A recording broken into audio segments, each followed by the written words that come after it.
Assalamualaikum warahmatullahi wabarakatuh. Waalaikumsalam. Saya Aditya Nurmansyah. Saya salah satu mahasiswa yang sedang menjalani perkuliahan di Sekolah Tinggi Ilmu Ekonomi Ekuitas di Kota Bandung. Halo semua, gimana kabarnya? Semoga semua dalam keadaan baik-baik saja ya di situasi pandemi COVID-19 ini. Tetap jaga kesehatan kalian di saat beraktivitas di luar rumah maupun di dalam rumah, dan juga selalu memakai masker yang telah dianjurkan oleh pemerintah. Dan jangan lupa memakai hand sanitizer ya, agar tetap steril dan bersih. Dan juga menjaga jarak dari keramaian. Di saat sekarang ini, kondisi tubuh harus tetap terjaga, tetap fit, tetap prima. Dan juga konsumsilah makanan dan minuman yang dapat meningkatkan kekebalan tubuh kalian. Oh iya, dari banyaknya makanan saat ini yang beredar, makanan tradisional pun tidak kalah saing loh dengan makanan modern saat ini. Makanan tradisional ini pun memiliki banyak manfaat bagi tubuh kita. Salah satunya makanan tradisional dari daerah Jawa, yaitu bubur sumsum. Tunggu sebentar. Kalian tahu nggak sih bubur sumsum tuh kayak gimana? Kalian biar nggak bingung, lihat gambar di atas. Ini merupakan bubur sumsum. Bubur sumsum itu identik dengan berwarna putih pada bubur sumsumnya dan dibaluri dengan gula aren yang berwarna gelap ini. Oh iya, bubur sumsum ini juga memiliki banyak kandungan gizi yang baik loh untuk tubuh kita. Bisa dilihat di atas ini. Yang pertama itu kandungan energi sebesar 175, setara dengan kalori sebesar 418 kalori yang dapat menjadikan bahan bakar tubuh. Dan juga ada lemak sebesar 8,57 gram yang terdiri dari lemak jenuh sebesar 7,015 gram yang memberikan manfaat bagi jantung dan sistem peredaran darah. Lemak tidak jenuh ganda 0,338 gram, yaitu dapat menunda penumpukan plak tubuh di pembuluh arteri. Dan lemak tidak jenuh tunggal sebesar 0,621 gram yang dapat mengurangi resiko jantung dan stroke. Dan kandungan kolesterol sebesar 0, mg, yaitu artinya kandungan tersebut tidak memiliki kadar kolesterol. Dan juga kandungan protein sebesar 4,73 gram yang dapat membangun dan memperbaiki jaringan tubuh dan membentuk antibodi, enzim, dan hormon.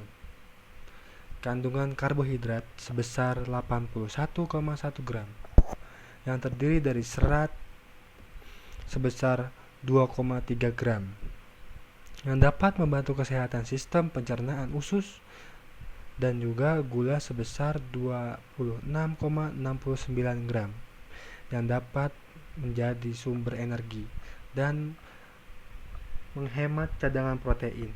Kandungan sodium sebesar 131 mg yang dapat menjaga keseimbangan cairan dan elektrolit dalam tubuh. Kandungan kalium sebesar 136 mg yang dapat memelihara fungsi saraf, menjaga kesehatan tulang, dan mencegah kram otot. Bisa kalian lihat kan gimana banyaknya manfaat dari bubur sumsum ini. Dan juga ternyata bubur sumsum ini bisa menjadi makanan pengganti loh, yang lebih sehat dari nasi. Dan juga bisa menjadi program diet bagi teman-teman yang sedang berusaha menurunkan berat badan. Dan bisa juga menjadi referensi bagi program diet kalian. Kalian jangan khawatir ya, karena mendapatkan bubur sumsum ini sangat mudah loh. Karena bubur sumsum ini sudah tersebar di seluruh Indonesia. Salah satunya itu di kota Bandung, yang terkenal dengan wisata kulinernya. Jika kalian belum tahu bahwa kontribusi terbesar di kota Bandung itu salah satunya dari bidang kuliner loh, yang berada di posisi ketiga dari 11 bidang industri lainnya. Yang pertama itu ada fashion. Fashion ini menduduki peringkat pertama karena 39%, dan juga kerajinan yang kedua yaitu sebesar 26,52%, dan yang ketiga itu ada kuliner sebesar 11,86%. Oh ya, di Bandung ini terdapat bisnis di bidang kuliner dengan produk utamanya itu makanan tradisional. Salah satunya yaitu wedangan. Lihat, wedangan ini dengan produk utamanya yaitu bubur sumsum candil.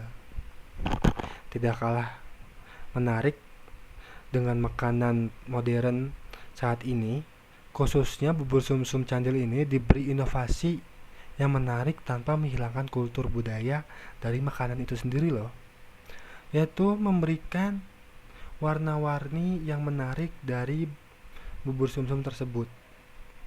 Kalian bisa lihat ini adalah bubur sumsum dari wedangan. Sangat menarik ya, dengan warna-warni, ada warna hijau, warna merah. Bubur sumsum ini terdapat topping candil yang tidak kalah dengan boba saat ini, yang terkenal karena candil ini dibentuk sedemikian rupa seperti boba. Oh iya, jangan khawatir soal harga. Wedangan ini memberikan harga yang sangat murah, yaitu sebesar 10.000 saja. Kalian sudah bisa menikmati bubur sumsum dengan candil yang sangat enak ini, dengan memakai bahan-bahan yang berkualitas. Sudah bisa kalian nikmati.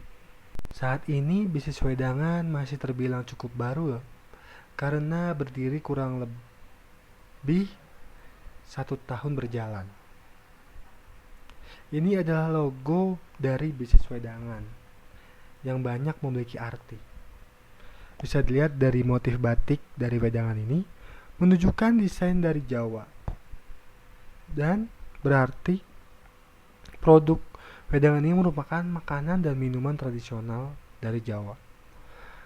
Dengan lihat kalian memakai warna hitam dari logo ini wedangan, yang memberikan kesan lebih elegan dan lebih kuat, seperti yang diharapkan dari wedangan ini.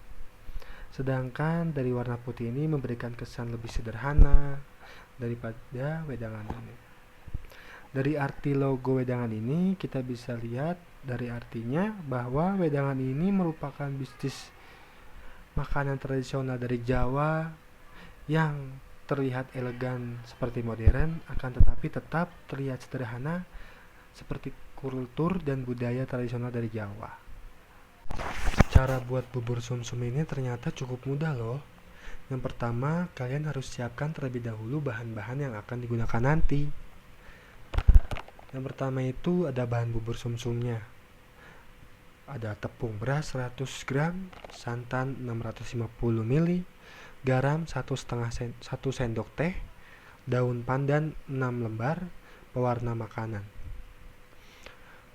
Ada bahan candil. Bahan candil ini yaitu tepung tapioka 300 gram, ubi setengah kilogram, pewarna makanan, dan air 400 ml.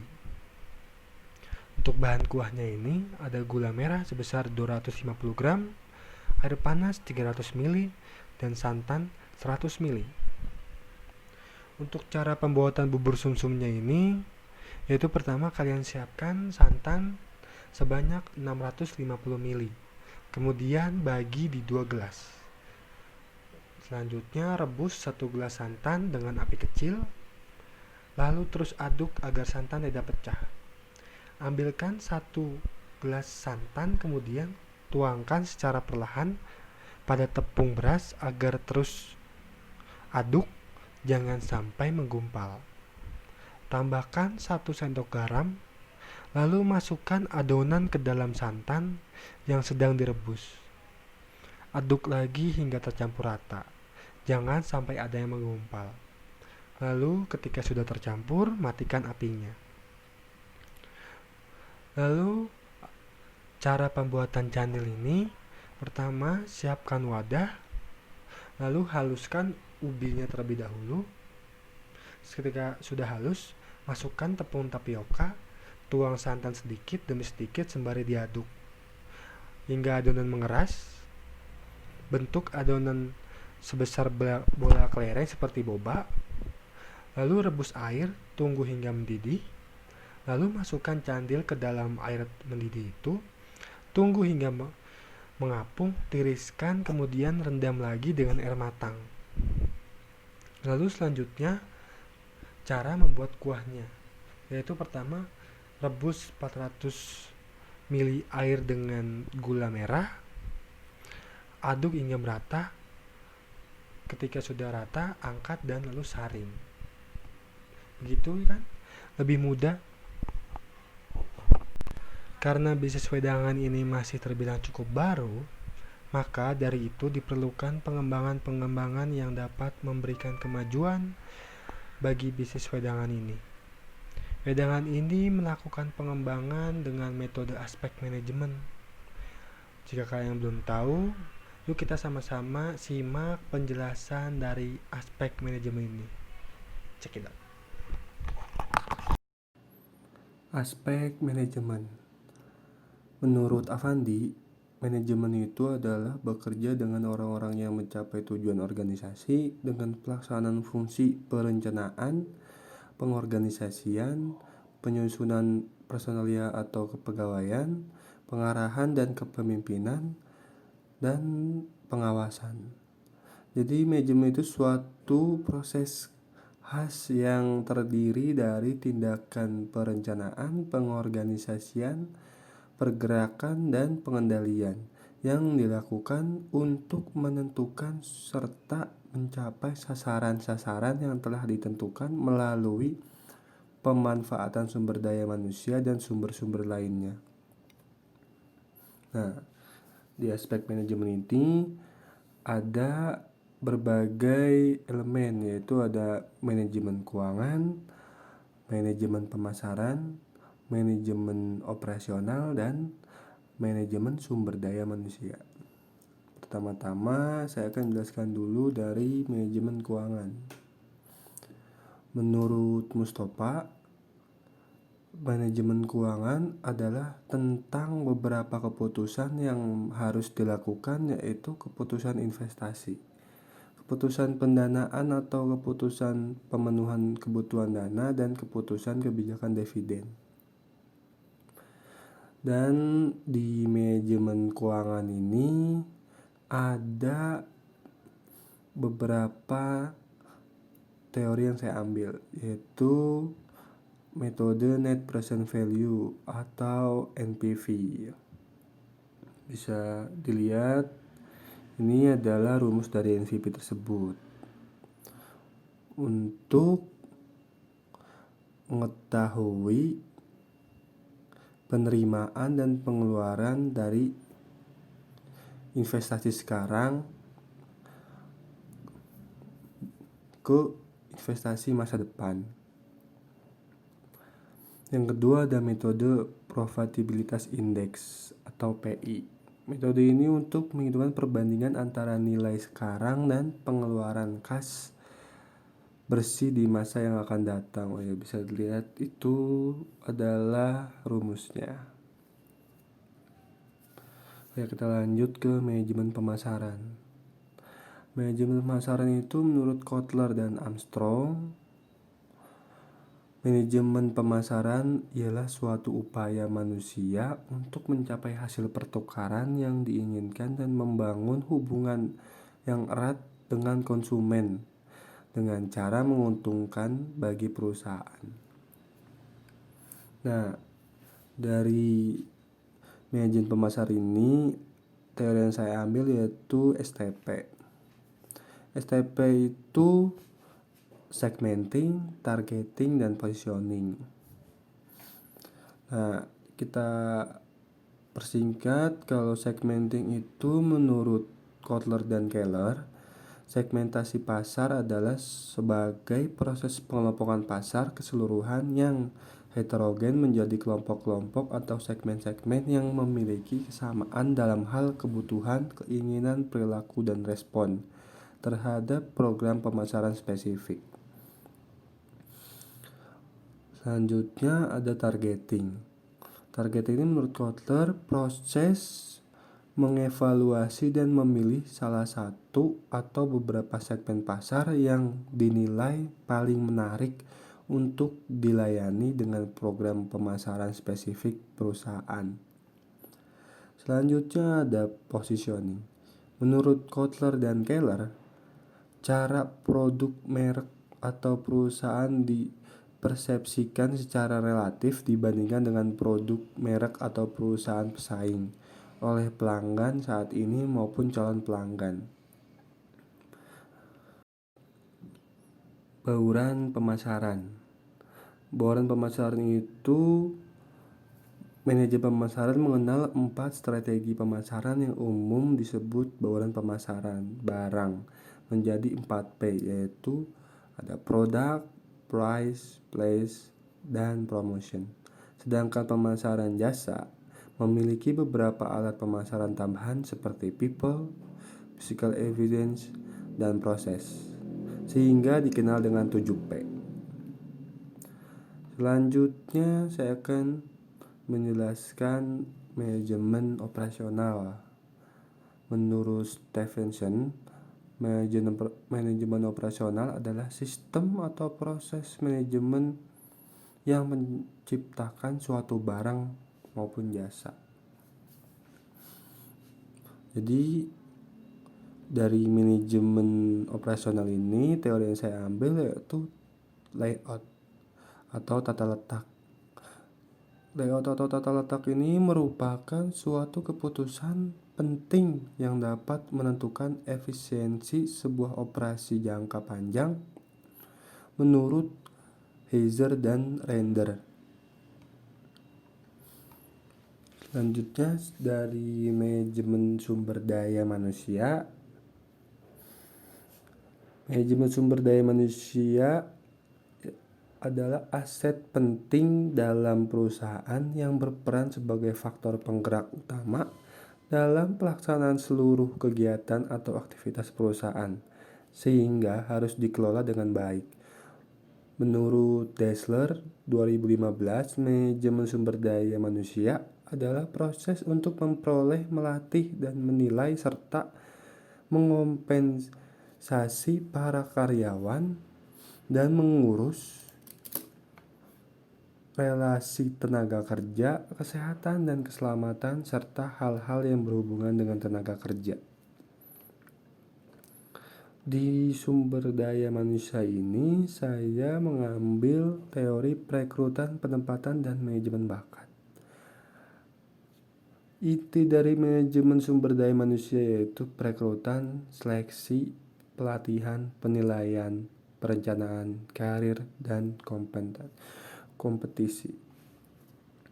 Menurut Dassler 2015, menentukan aktivitas-aktivitas dengan langkah seperti berikut, yaitu menentukan posisi yang harus diisi melalui analisis pekerjaan, perencanaan, personel, dan peramalan. Kedua itu membangun kelompok pelamar kerja dengan merekrut kandidat internal atas eksternal atau eksternal. Meminta kandidat mengisi formulir aplikasi dan menjalani wawancara penyaringan awal.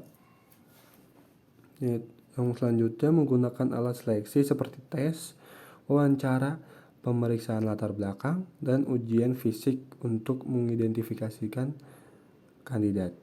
Selanjutnya menentukan kepada siapa penawaran diberikan. Melakukan orientasi, melatih, dan mengembangkan karyawan untuk memberi mereka kompensasi yang mereka butuhkan untuk melakukan pekerjaan mereka. Melatih karyawan untuk menilai bagaimana kerja mereka. Dan terakhir, memberikan imbalan dan mengompensasi karyawan untuk mempertahankan motivasi mereka. Jadi itu merupakan elemen dari aspek manajemen ini untuk mengembangkan bisnis dari wedangan. Mungkin ini cukup sekian dari saya. Terima kasih yang sudah menyaksikan dan mendengarkan. Saya undur diri dan pamit. Assalamualaikum warahmatullahi wabarakatuh.